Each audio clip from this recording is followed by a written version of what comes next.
One was the abortion of ICE. The abortion of ICE. And he did Uh, this in or 2017. the abolition of The ICE. app. Yeah, the abortion of ICE. His brain's fried. He's been Yeah. reading so much. Oh It's like god. merging. Yeah, The no, abortion seriously of though. I woke ICE. up at 9 o'clock this morning and said, "All right, let me prepare for this podcast." Yeah. But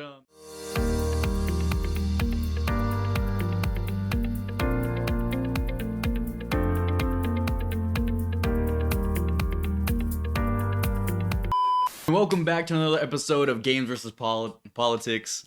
Yeah. Wait, let me restart. Or we keep this in uncut. Anyway, welcome back to another episode of Games versus Politics. I'm Eddie. I'm Everin. And today we have a jam-packed just episode for you guys because so much has happened in the last weeks. As you guys might be aware, we just had the first primaries go on, so there's a lot to dig into. However, I say we start off with some like a little bit of video game talk. Just be chill. Yeah. Well, first, you want to talk about the name change right now, or rather the new name? Yes, thank you for mentioning that. So it was your idea. I appreciate that. Giving me all the credit. But basically, games versus politics. I thought of it, and it kind of low-key sounds like a case, just like that you'd see in like any sport. Yeah. So games versus politics. So it's just two gamers, is the way I see it, trying to just like comprehend and just make sense of this world. Yeah. Full of, as of recently, some of the craziest politics in history. Yeah, just kind of keeping us grounded. Like, that's just where we came from. And... Absolutely. And we're going to try to keep ourselves grounded. Yeah. Like, literally, in preparation for this episode, I was getting, not furious, but absolutely just, like, aggravated at, like, this week's news and everything coming out. Oh, my God. Do I have words for Kentucky. Boy, do I have words for Kentucky. But we'll have a lot of rants ready. But... Exactly. But like I said, we're going to try to ease into it. Yeah. And so, yeah, for the first question, what have we been playing? So I can start off.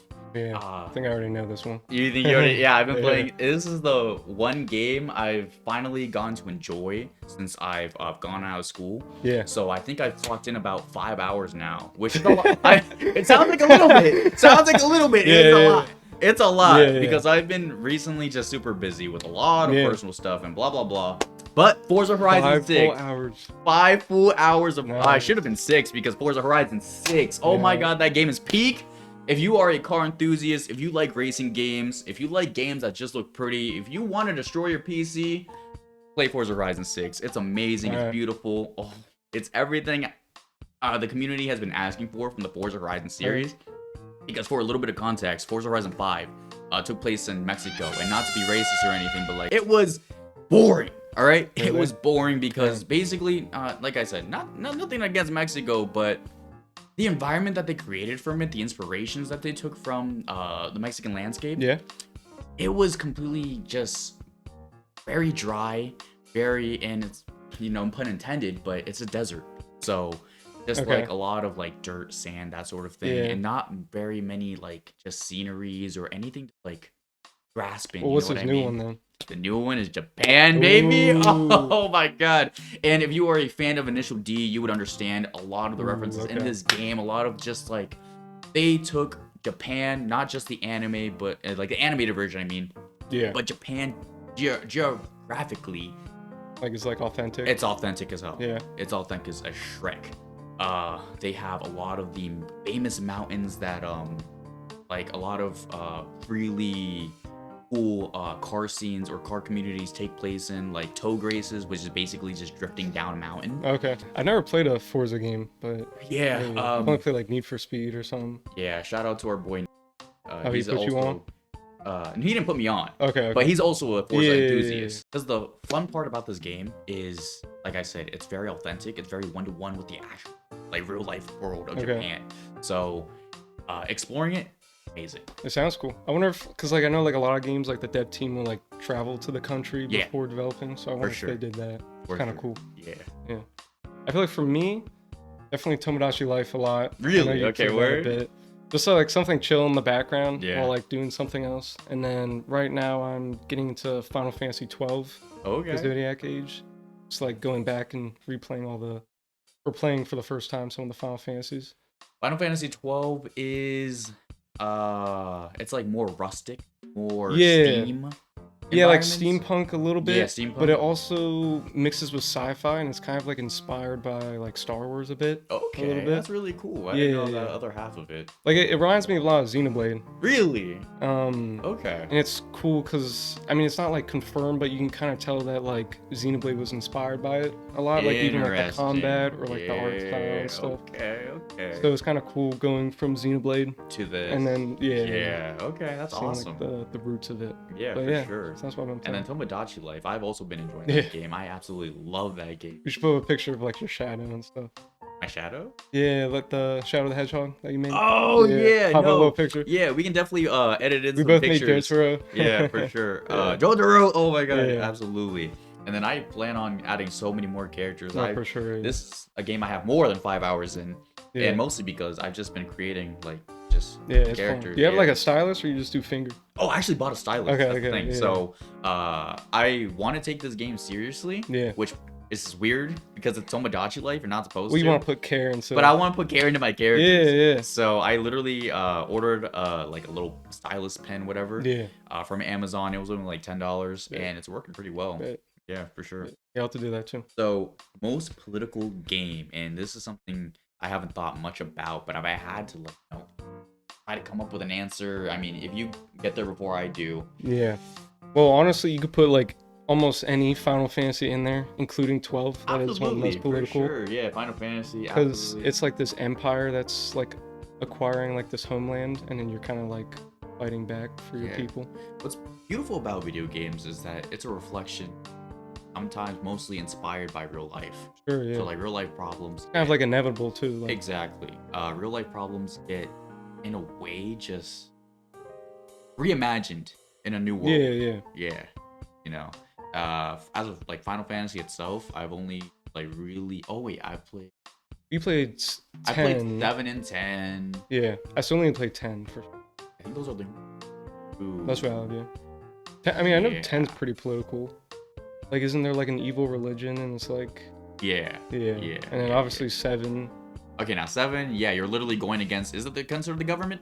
Yeah, like the corporation like became the government, and then you become like eco-terrorists. So you. Barrett's like one of my favorite characters. Oh god. Also, kind of goes in the next question: which video game character should run for president? Use it Barrett. Barrett 2028. Word. Yeah, get Barrett in here. That's my Absolutely. goat, man. I wish I could think of some quotes from him. I don't know, but he's just like, don't you hear like the planet crying out in pain, stuff like that. This pump's sole purpose is to drain the planet dry. You gonna stand there and pretend you can't hear the planet crying out in pain? Believe it or not, I mean, this sounds, no, it's a very niche game. Xenoblade, we mentioned it before, but I'd say Shulk. I'm really feeling because if you have the willpower to not become corrupt yourself, and we can't go into spoilers, unfortunately, but Shulk's journey into gaining power and then being able to, ground himself and use it for good. I feel like he wouldn't want to be president, but that's so true. But also, I feel like he would be good for it. You kind of want someone that doesn't want to be president per se, or like to be a politician. Yeah, someone who is pushed to the edge and has to. They're like, I have to. Like, I guess I have to. These are the shoes I have to fill. Yeah, exactly. Yeah. So Shulk. Shulk's a good one. Barrett. Yeah, awesome. I need to finish Xenoblade 3 because I hear that one's pretty political. Well, because like in the beginning of that one, it's like you're like freeing the factions of people, and like the war is like a facade. Just like two sides perpetually fighting just for like the oligarchs to like profit. Exactly. It's very political. Xenoblade 3 is political. Yeah, it is. For sure, yeah. Absolutely. Even 2 is, even if it's not like my preference. Yeah, now I'm thinking about now I'm making correlations. It's like basically the people controlled in Xenoblade 3 are just the MAGA cult, which we'll get into. Oh my god, we'll get into. Okay. But yeah, and basically you're freeing these people from the cult. Okay. Yeah. Yeah, basically. For being brainwashed, that sort of thing. Yeah. I guess that kind of goes into my one question I want to ask you, because you were talking about like now you're looking back at video games from like a political lens. Absolutely. I wanted to ask you kind of, because you've only recently gotten into politics, right? I was going to ask like what inspired you to kind of flip that around. Yeah, for sure. It's something I actually discussed with yesterday. And he actually like pretty much just like gave me a lot of insight as to, I don't know how else to put it, but my behaviors. Because I will admit, I have lived a pretty privileged life as a first generation Hispanic American. Okay. And I didn't get into politics. I didn't start caring about basically like others or the things going on around me until as of recently. Yeah. So a couple months ago, I don't know. Well, I think college definitely had a lot to do with it, for sure. That's pretty typical, yeah. Yeah. But not only that, but it was just one random. I was on my break during the winter. I was out of school for a little bit, and then I just, YouTube just starts recommending news to me, and I see the deaths of Alex Preddy and Renee's Good, or Renee Good. But those really like hit me because as for Renee, she was just minding her own business. She was just trying to get home. Yeah. She got pulled into this, unfortunately, death, and that really just striked me in wanting to make a change. And then with Alex Preddy, he was protesting peacefully. Yeah. And harm came his way for doing something good. Yeah. So with these two, what I really saw was that's when I really started to like make the concrete belief that Hispanics, maybe black people, it doesn't matter your color or what you believe in, blah blah blah. People who are being attacked are good people. Yeah. Straightforward, plain and simple.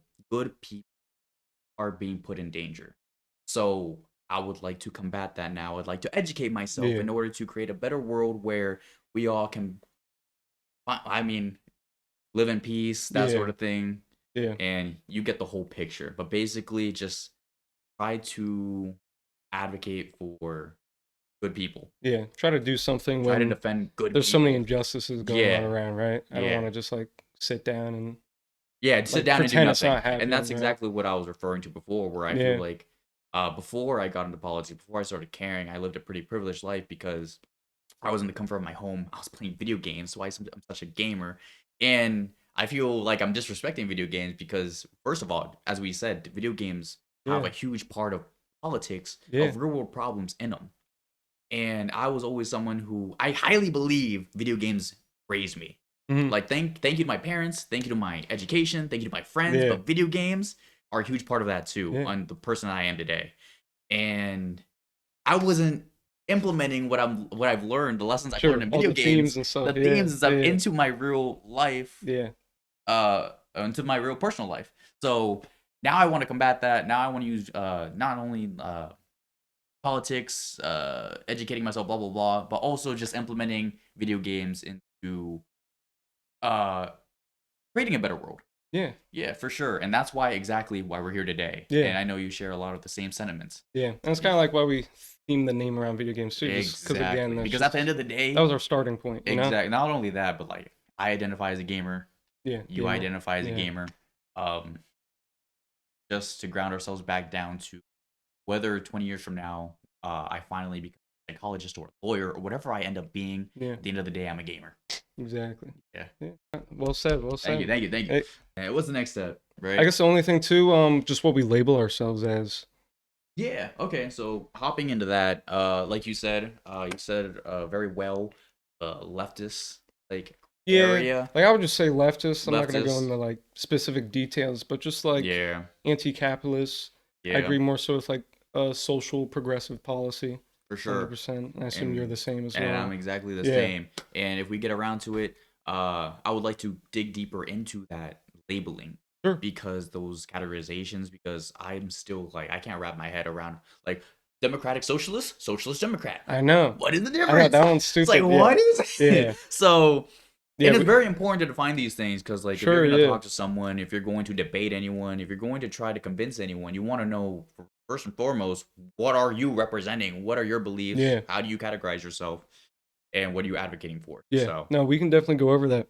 Absolutely. But now later. Now it's recap time. Now it's recap time. So I'll start off with the NIMBYism and YIMBYism. Right. So I did a little more research. Unfortunately, I didn't get to get too deep into it. But basically, NIMBYism, just for a quick summary, not in my backyard. So these people refute change. They don't want change. They want to conserve a lot of the environment, a lot of their neighborhoods, because it could be for property value, It could be because they're afraid that people are going to inflate, whether it be the community, whether it be the schools, that sort of thing. Maybe more developments around your neighborhood means it's going to affect the environment. Yeah, they want more space. Yeah, between everything, not like a city apartments. Exactly. So a lot of the NIMBYism that you find is in rural areas, or just like little towns that don't want to be any bigger, that don't want to develop like T apartment building, that sort of thing. Yeah. And YIMBYism is the opposite. They want change, blah blah blah. They're advocating for more homes because it would bring down property value, so it makes homes more affordable.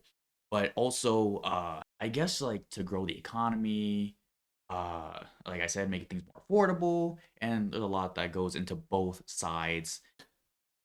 As everything is, it's not black and white. There's for sure. That's what I was kind of gonna bring up too. Yeah. So I think between the two, I'm definitely more so towards like YIMBY. Like I do want more homes. And I'd say the same thing. Yeah. But I know you can see why they'd argue on the other side.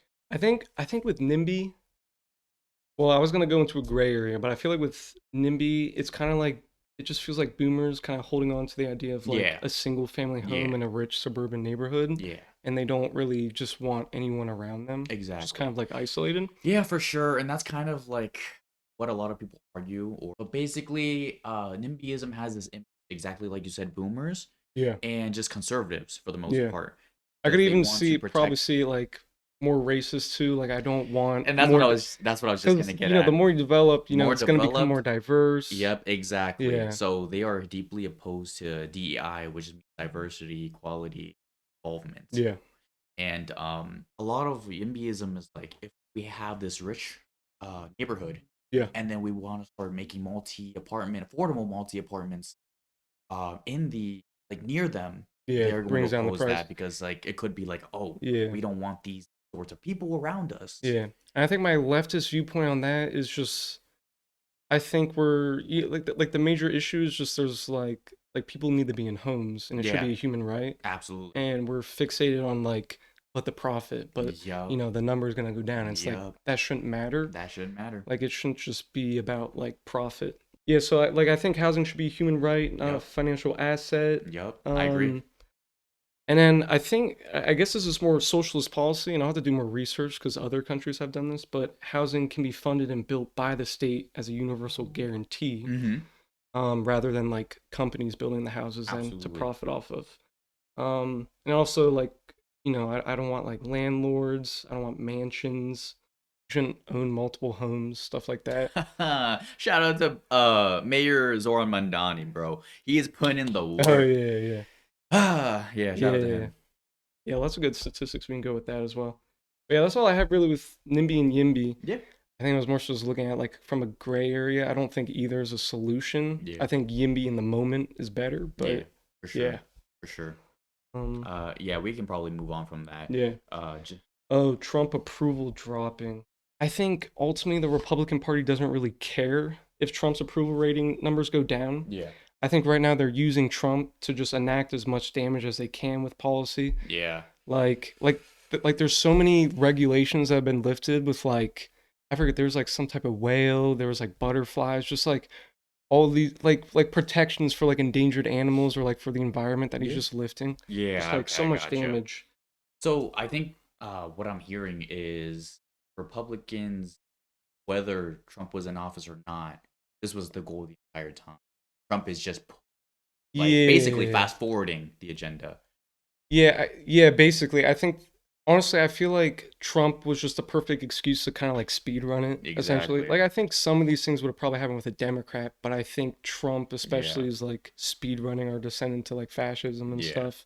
Yeah. And before I forget, just to be completely clear, it's really hard to not choose a side. It's really hard to stay unbiased and that sort of thing. And I just want to say right here, right now, Democrats and Republicans are no, I can't. It's all right, we'll believe it. We'll believe it though. Yeah. But anyways, what I was trying to say is Democrats and Republicans are corrupt. Yeah. All right. They're both corrupt. They are both the bad guys. It's public knowledge. It is public knowledge. They are both bad. They do not care about the public interest. These two parties, Whether we get into it now, whether we get into it in the future, but I definitely believe we have to get rid of the two-party system. Oh, for sure. We can't have these two going at it forever. You know what I mean? Exactly. Like it's just not or I know you had another point too. Like, do we actually live in a democracy? Oh, like, kind of questioning that. I probably should have brought that up then. I forgot I added that. You're good. I brought it up for you. I got you. Yeah. But just lay into it now that we brought it up, or that I have brought it up. As I was saying, I don't think we need this such polarization between the two, because the way I see it, we are becoming a sports fan base. Exactly. It's just like team. You don't care about policies anymore. You don't care about who's representing you. Just kind of how it looks, right? You just care that you're winning. You just or like with a lot of Republicans, they just don't like how in your face and honest Trump is. They want like a more quiet Republican that still does evil stuff, but he's not like making sexist remarks and stuff. The unfortunate part is exactly like you were saying. Some people are louder than others. Trump is he is loud. He is the intercom that is blocking out the voices of actual Republicans that have like a more positive like agenda that they want to implement, changes that they want to actually basically, you know, for the better. For better. Yeah, for sure. Yeah. I mean, honestly, we derail real quick because I want to talk about Democrats versus progressives a little bit. Okay, go ahead. Yeah. So, I mean, like we kind of talked about last episode a little bit where I was saying I feel like AOC is definitely like the best candidate who has the potential of winning. I agree. But there's a major issue because just like with Bernie, Zohran Mamdani, or even what we just saw with Chris Rabb, the Democratic Party is doing everything they can to stop AOC and progressive candidates' outreach. Really? So I mean, like it's public data. There's receipts. Dems are complicit with the establishment oligarchs.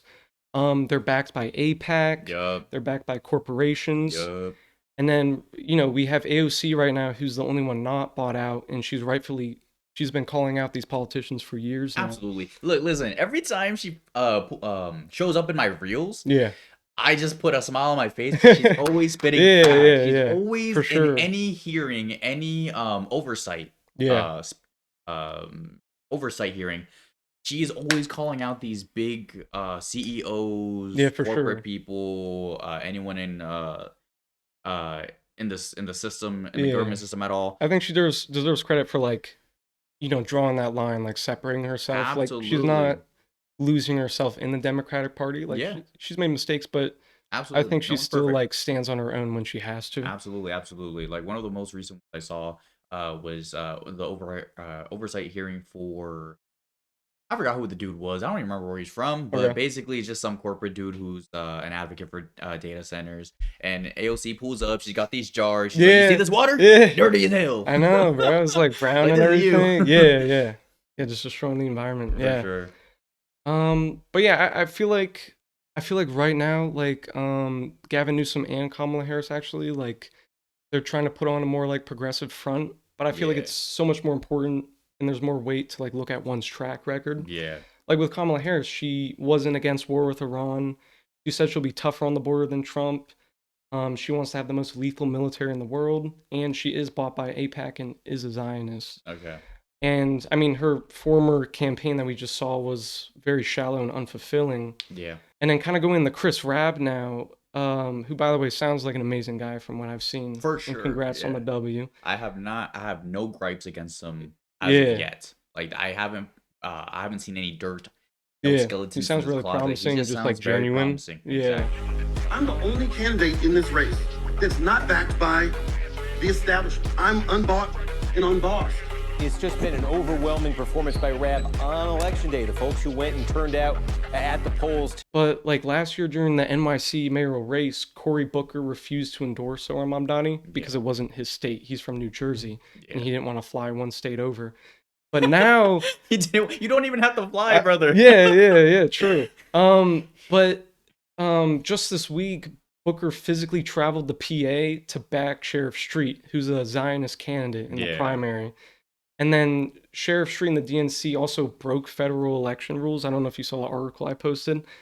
But in the final days of the race in Philly, they started like spamming people with texts, bombarding them with attacks on Chris Rabb and his campaign. This was backed by Cory.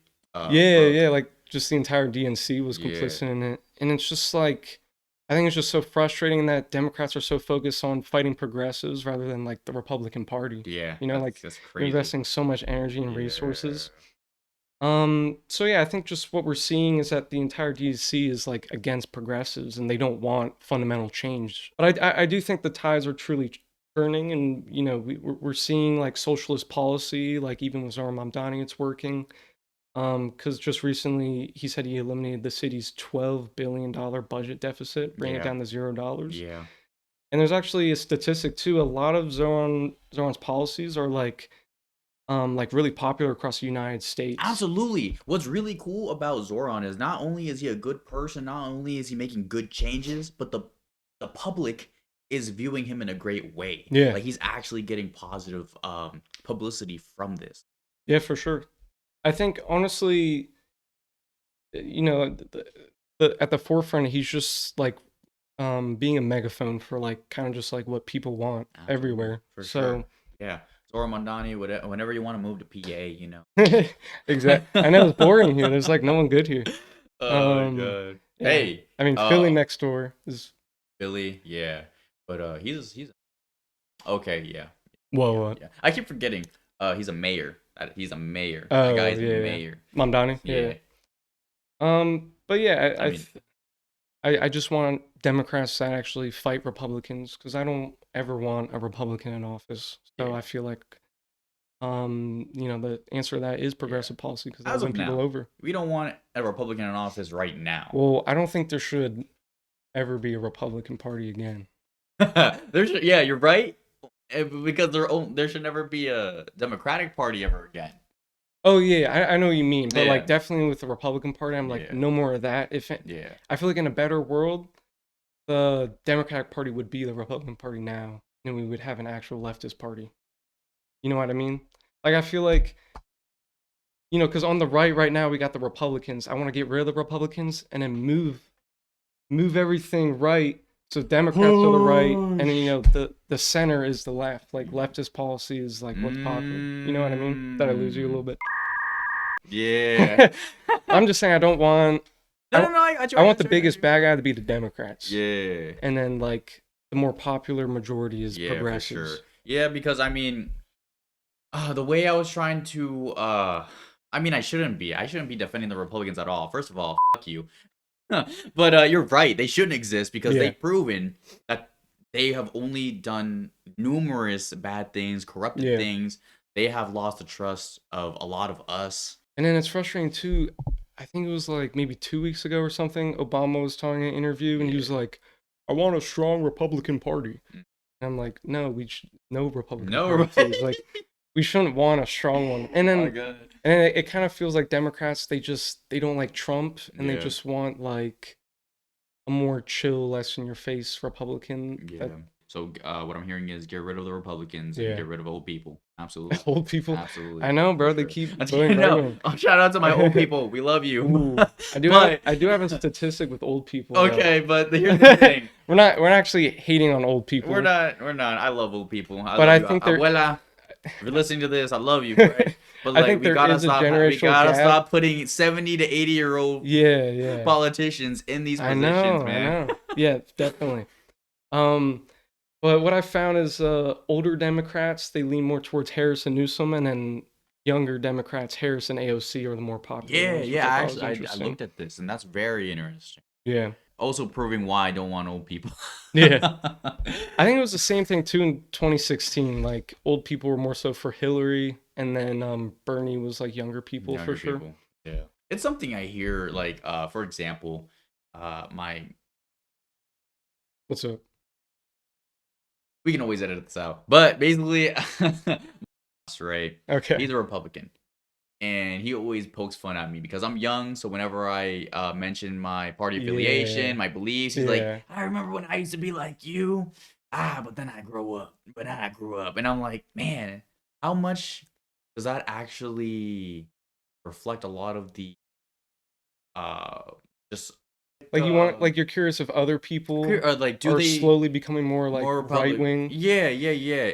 Is there a correlation between? I always hear stuff like that. Yeah. I don't have data, but I feel like it's a little silly because it's like, I mean, ultimately we live in like a very right-wing system. Yeah.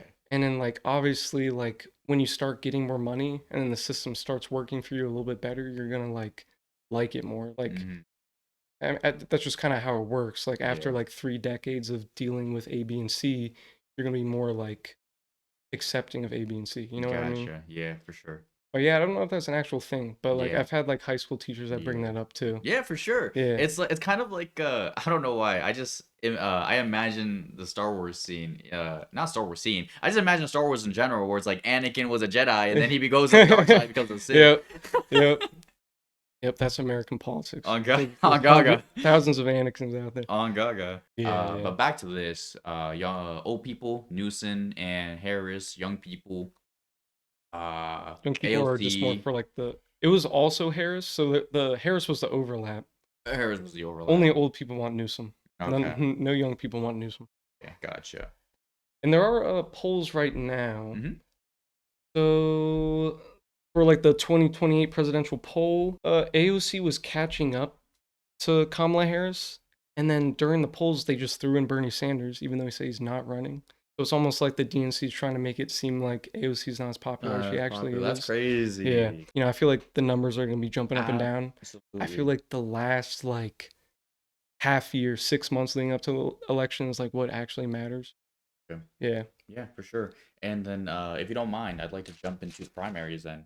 Yeah. All right. You want to lead this one? Yeah. So, first of all, what is a primary? So, a lot of what this podcast is educational. So we just want to make sure that you guys are actually learning what a lot of these phrases, what a lot of these terms, what a lot of these things mean. Because like I'm newish to this. We have a veteran for the most part. I won't say that. But... yeah. But primaries. So primaries are basically just the beginning of elections, the runnings. So we want to show our representatives, and then from that bunch of representatives, whether it's from the Republican side or Democratic side, they want to choose who they're going to send to the general election, which is where we actually vote on who becomes or takes the seat or position. So it's like phase one, just like who do we want as the face for each party? Yep. Sometimes it is decided like Chris Rabb, I don't think anyone's running against him, so he will just become on the Republican side? Yeah, I don't think there's anyone running in Philly on the Republican side. So I think he just moves up automatically. Yeah. But yeah, just like governor, lieutenant governor, representative in Congress, members of the Democratic and Republican state committeemen. So a lot of them are like locals, so we can't. Ours is kind of boring, anyways, but we can't. Yeah, we can't drop our local names because it'll dox us. But yeah, everything we could only decide one thing on our ballot because it was so barren. Yeah, like everything else, it was just one option. For sure. Yeah. So like, I'm just making sure I didn't miss anything about the primaries. But just for a little more context, primaries, like we said, is when you choose your representatives. Where you choose amongst the representatives, like. If there's like 10 people trying to run for the same position, we want to narrow that down to at least, like, is it one person? Yeah. It's kind of like the primaries for like a presidency where like the Democrats, you'll have like 12 of them on stage. Exactly. And then as the election builds up, there's like 4 left and then 2. Yep. Process of elimination. Yeah. Because like I said, this is to get one person to represent the party in the general election that will then go against Republicans. Yeah. Yep. Exactly. Yeah, and this usually takes place anywhere between February and June. So yeah. So, but not only that, if you're not aware, during these primaries, we have something called open and closed. Oh, okay. So what that means is, it's something we have where if it's what we have is closed. So what that means is if you are registered as a Democrat, you can only vote for Democrats. Oh, I know what you're talking about. Yep. Yeah. And then if you are registered as a Republican, you can only vote for representatives who are Republicans. Yeah, and then so that kind of locks out like people that are registered third party. Exactly. Yeah. So if you're an independent, you're that third registry, you don't get to vote at all, unfortunately. Yeah. And it's a system I think we have to get rid of. It's just like overly complicated. Like sure, like you could make the argument like, oh, you should have registered beforehand then if you wanted to vote for the other two, but and with this system, you are completely negating those voices of third party. I'm sure a lot of these explain because we were looking, because there wasn't a big turnout where we were Yeah. But looking it up, that's kind of just the global. Yep. Like I think only 2 states 50% vote in the primaries. Yeah. And hopefully we can change that one day. Yeah. I mean, we just gotta get the vote out. I think another thing too is like voting days should just be like a national holiday. Like you should just be off so everyone can be able to. And like we mentioned last episode, we already have this system where like they try to keep you distracted. So with your job, with your kids, anything. Yeah. They are trying to not get you out to vote. And just add hurdles on top of that. Absolutely hurdles. Yeah. So that's a closed primary. Now, every state is different. Rather than closed, we have the open ones, which means if you are registered Democrat, Republican, third party, you can vote for whoever you want. I hate when it's like different per state. I'm like, those things should just be like the same across the board. Yep. Yeah. And then we have semi-open. So that means it's basically closed, except the third party actually does get to vote for whichever one. Okay. Yeah, that's the only difference. I see. Yep. Yeah.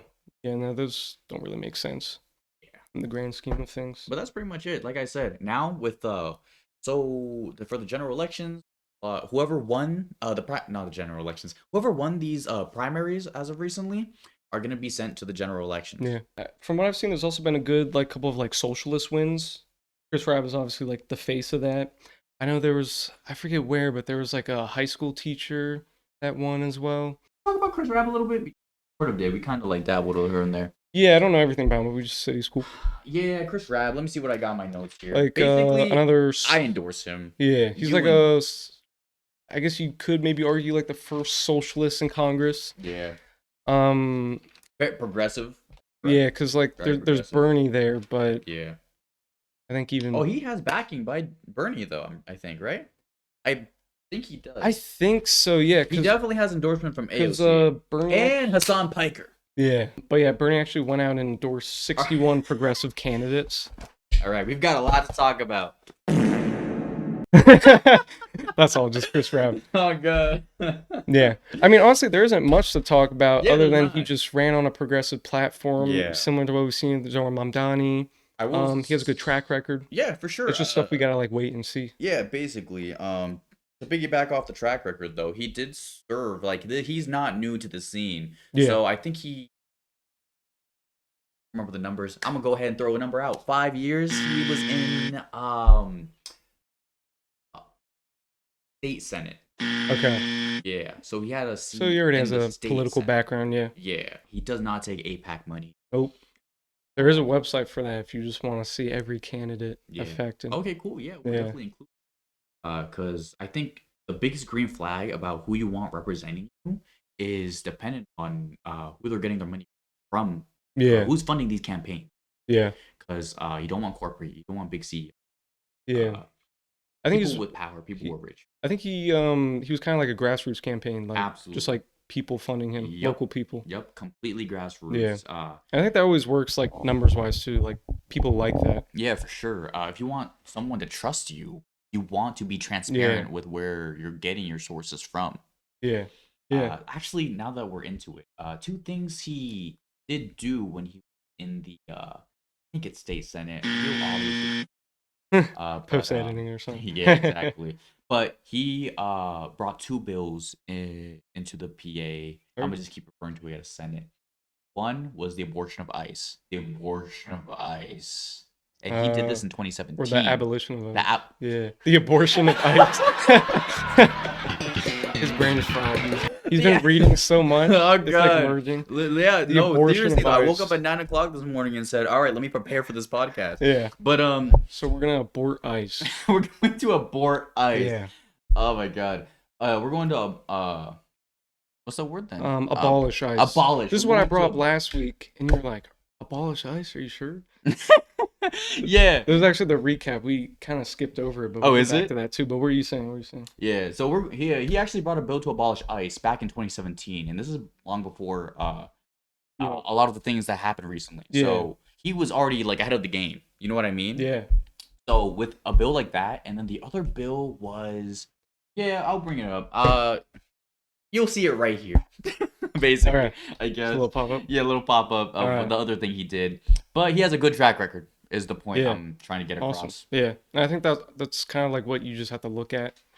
You know, you have to look beyond even just like what they're campaigning and be like, okay, but have they stood by this like 5 years ago? Yeah, stuff like that. absolutely. Like, because here's the thing: a representative, someone who just came in and is using what's popular, what's trending, what people are. They're using the voices of the people of the public in self empowerment as like an way. aesthetic, Yeah. like, but beyond the mask, it all falls apart. Yeah. But because I was saying abolish ICE. Yeah.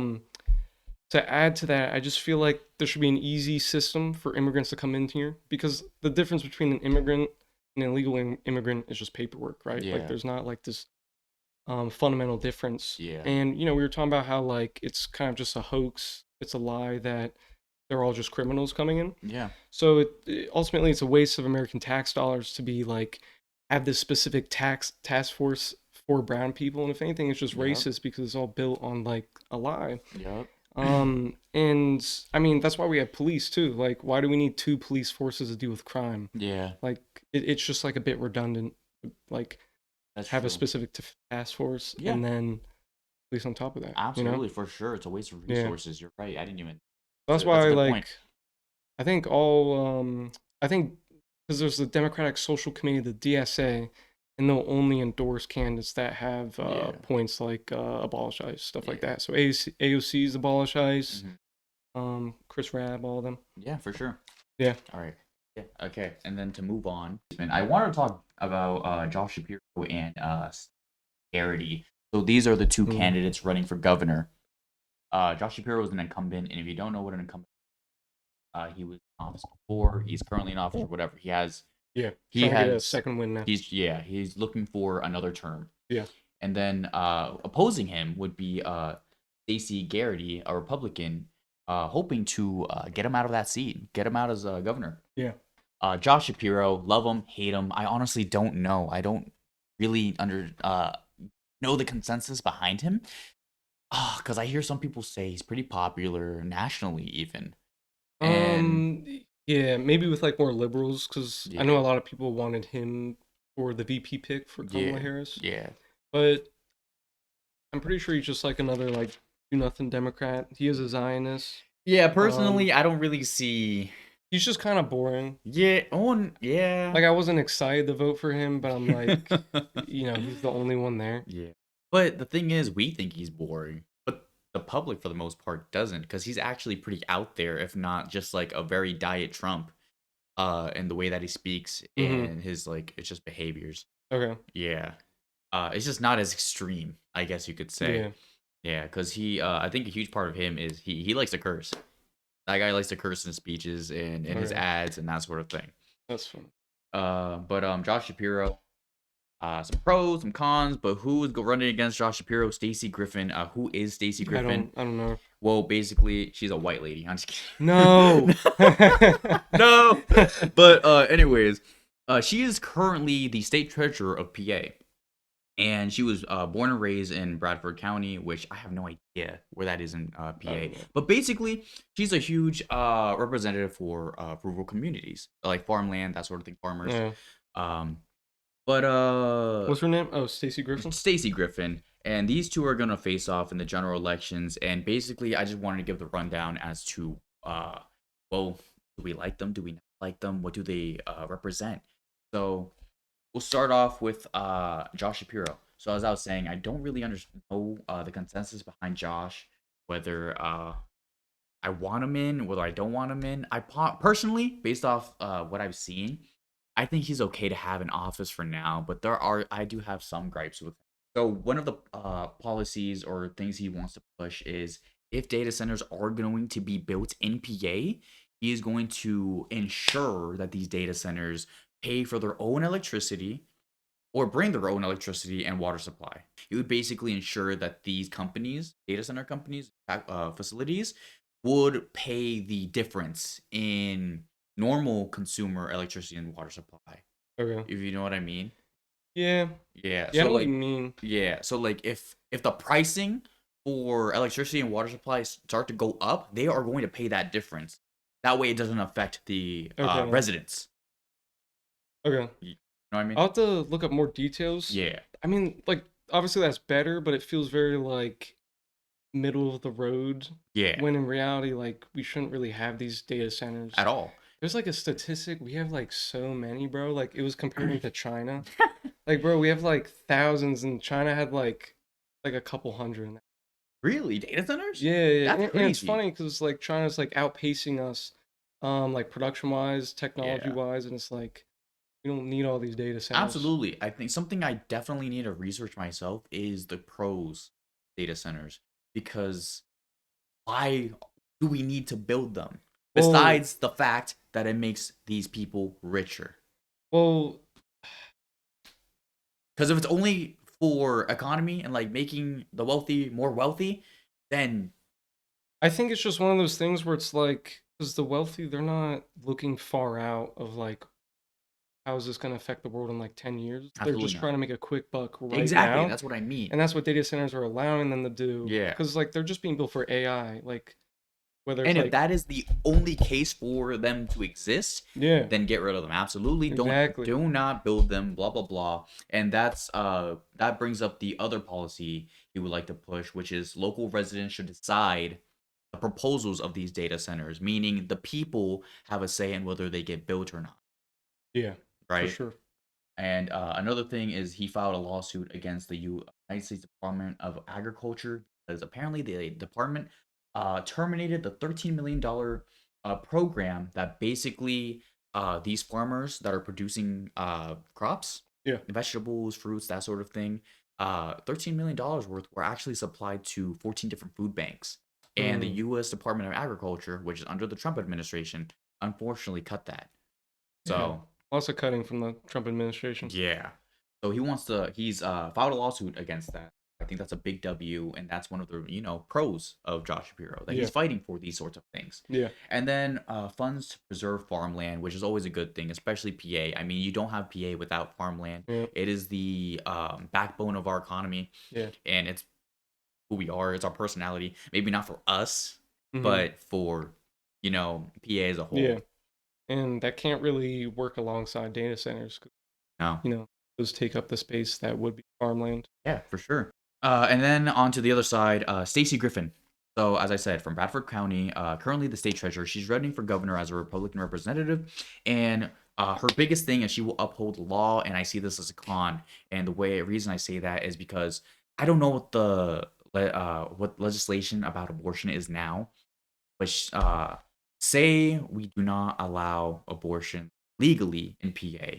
She will uphold the law. She made this clear. If the law says you can't do it, you cannot. Was she talking in general, or are you just using abortion as an example? No, she did bring up abortion. Okay. But she directly didn't say that she was against it. She said if it is against the law, she would uphold the law. That's how she steered around that question. Yeah, I feel like the law it exists to be tangible. Yeah. It's supposed to change. Yeah. Be different. And that's why I see that as a con, because for that sort of law, or any other law that's if we have a corrupt law, right, that gets passed through, signed off by Donald Trump, will you be upholding? Yeah, she's kind of just looking at the status quo and wanting to retain it. And the reason I also say that is because she is a huge Trumpy. Okay. So she is pro-Trump.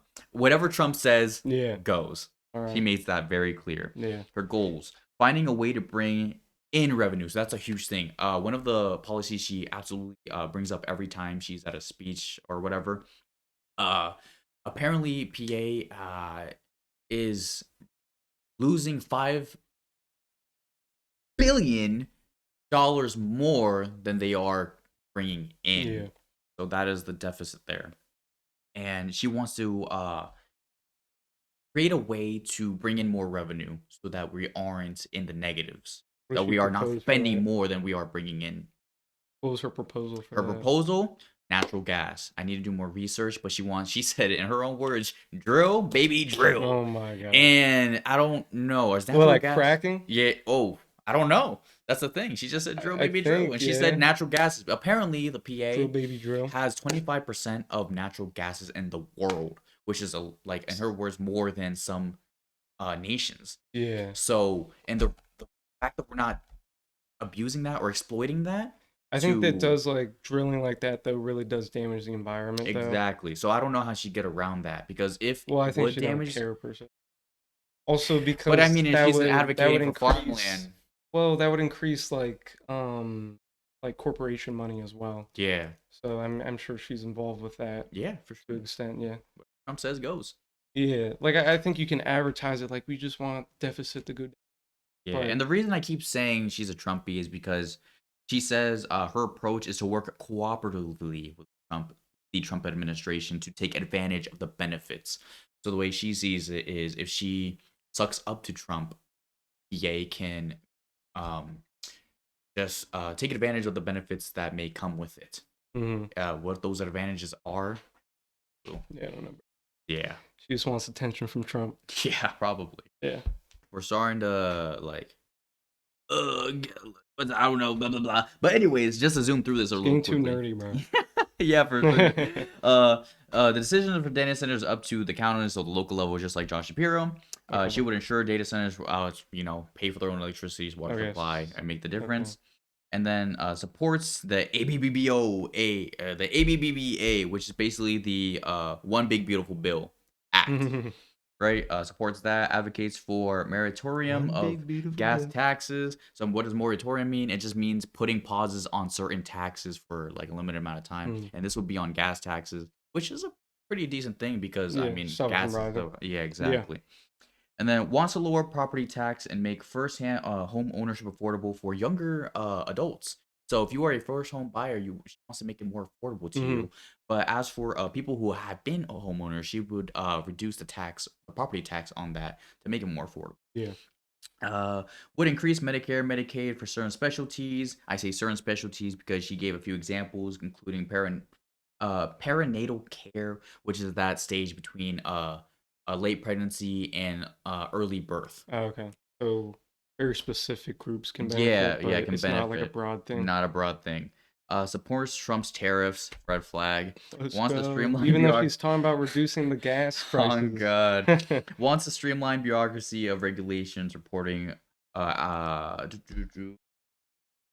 upgrades and etc. That just means for farm owners getting rid of a lot of the red tape and a lot of the regulations that would like basically slow down their process. And but is it like good regulations then?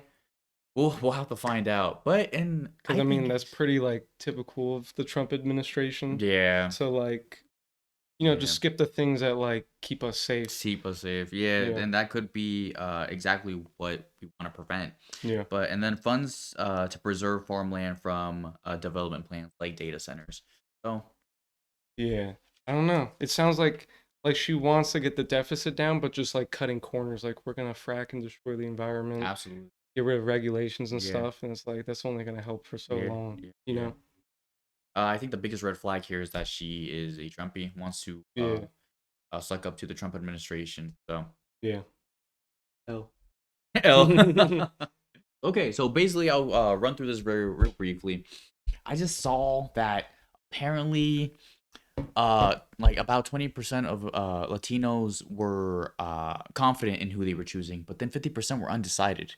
Was this for the primaries? This is for the primaries. Okay. And the reason that concerns me is that if 50% of Latinos who are legally registered to vote are still, on and off about who to vote for, that concerns me because what do you mean? Like with everything going on right now as of recently and the Trump administration, ICE, all these things happening. What do you mean you're undecided? I think it's an issue then. Like if Democrats want to advertise themselves as the good guys, if people don't automatically know you're the good guys, then I feel like that just means whatever you're doing isn't working. I feel like neither, because I mean like both Democrats and Republicans are inevitably like pro ICE. Like Democrats helped build it since like the beginning. But yeah, like I don't know if it went into like what they seek, but I assume most Latinos, they like everyone else, they want more affordability and probably an easier process for citizenship. And then unfortunately, both Dems and Republicans, they're pro-ICE and dump money into border patrol and the wall. Or like another thing too, I like to bring up in 2016, Democrats were like shaming Trump for wanting to build a wall, like, oh, he's just gonna waste tax dollars on the wall. Yeah. But then you fast forward, and Kamala Harris is gloating that Democrats actually built most of the wall and taking credit for it. Wow. So I feel like Hypocrisy at it. but I feel like they just need more progressive candidates that can reach out to Latino and Hispanic voters, just like about like abolishing ICE and revamping the immigration system. And I know that's probably like an uphill battle, and it's easier said than done. But I mean, you gotta try somewhere because what's happening right now isn't working, right? Yeah. And I mean, ever since the beginning, like all minorities, women, Black voters, Hispanics, Latinos, Asians, they've usually always leaned more Democrat. Yeah. But I think Democrats too, they also take the vote of minorities for granted. When in reality, like your job as a Democrat or as the Democratic Party, you're supposed to curate your campaign to earn votes, right? Like you want to give people a reason to vote. It shouldn't just be, oh, you're black, you should vote Democrat. Like you have to give them a reason too, right? Um, yeah, I just think we need like better platforms in general. For sure. And I Absolutely. think it is fair, like especially like newer generation immigrants, like they're not going to be fully caught up on the politics in the US, right? And it Yeah. is kind of messy. Yeah. So The Kentucky primaries. Oh my God. Unless you want to jump into something real quick before we no, get we into can it. do All right, Kentucky. Kentucky primaries. All right, what happened? Yo, this shit is crazy. In District 4, the biggest race potentially known to history. $30 million wasted. It's been said by multiple outlets that the most expensive campaigning Really? in history. Hmm. Yeah, or not in What, for a Thomas primary. Massey's? For a primary. Yeah. Yes, and what was so expensive about it? Well, yeah, Thomas Massey, who spent about $12 million. As for where he got that money from, we'll have to look into it. But I know Yeah. for damn certain for Ed Gallerin, he took $19 million, and that's from mega donors. That's from the Gotcha. MAGA. That's from APAC. They did everything they possibly could outspend and make sure Thomas Massey was seen as a bad representative, as a bad person, and to unseat him because Thomas Massey is the incumbent uh in this primary. So yeah, these two going against each other. Thomas Massey, a Republican, but he's actually leaning a lot like as a liberal. He's got a lot of policies that he's trying to push. Like for example, you want to know why the Epstein's files got through? It's because of Thomas Massey. He was the huge push. He was the one who advocated for this, and he was the one who made it happen. Who like got one of the those files to more be released. center Republicans that's like a Trump critic. He is what a lot of the community considers a no person. He vetoed a lot of the bills, a lot of the policies that the Republicans were trying to push. He was basically like a hero with no cape for us. Opposite of John Fetterman on the Democrats. Yeah, exactly. Like he wants to be a Republican so bad. Oh, yeah. Like there was that whole thing of like limiting Trump's efforts in Iran, and Fetterman just like kept voting against it passing. So Trump just like wasn't limited for the longest time. It finally passed because Republicans switched over. Yeah. But Fetterman just kept sabotaging it. Exactly. So just to speed run through a little bit of context. As for Ed Gallerin, he didn't campaign at all. Like literally, I tried YouTubing like any ads, any speeches. Bro is dry. Bro didn't do Jack Nickel squat. So he paved. The only thing that got him through was an endorsement from Trump and a lot of that APAC money. So that $19 million and just the word of mouth from Trump saying, he's a good representative. He's a good guy. I bet Trump doesn't even care about this Ed guy. He was just upset that Thomas is like a big critic of him. Exactly. You know, because like Trump is notoriously like when his feelings get hurt, he'll do like everything he can to like screw you over. Yeah. So Thomas Massey, he's been in the seat for about like since 2012, I think. So he's someone that was well respected. A lot of like people trusted, and the fact that he lost says a lot about Trump's power. And with this primary, the reason it's so important is because this was basically what a lot of people saw as a test of, is MAGA really a cult? And they definitely proved it because they went against one of the longest seated congressmen in there, one of the longest seated representatives, and proved, I hate to say it, but a lot of the things he is opposing, he's fighting against, Ed Gallerin isn't. Yeah. So what a lot of people are saying is that the Republicans, but the MAGA is pro-pedos, pro-war, yeah, and just, I don't know, pro-stupid. Yeah. I think it's just like, it really kind of flips it upside down how like easily, like if they want someone to win, they can just dump so much money. And it's a shame that just like elections can be rigged like that. Yeah. Like you just unseated the guy who headed the case for the Epstein files to get them released. The guy who has been opposing the Iran war that a lot of the public is opposed to in general. Like no one is happy with this war. But yeah, we'll wrap up now. All right. We appreciate y'all tuning in. Thanks for watching. And as always, tune in to the next episode. Yeah. Let us know what you think. And yeah, we'll see you guys next week for sure. Have a good week. Peace. Pussy 2. Pussy 2. Yeah, because we didn't even use it once. I know. Oh, wait, hold on. This is how I feel about the primaries. This is also how I feel about PA primaries. So much, you may even get tired of winning. And you say, please, it's too much winning. Too much winning.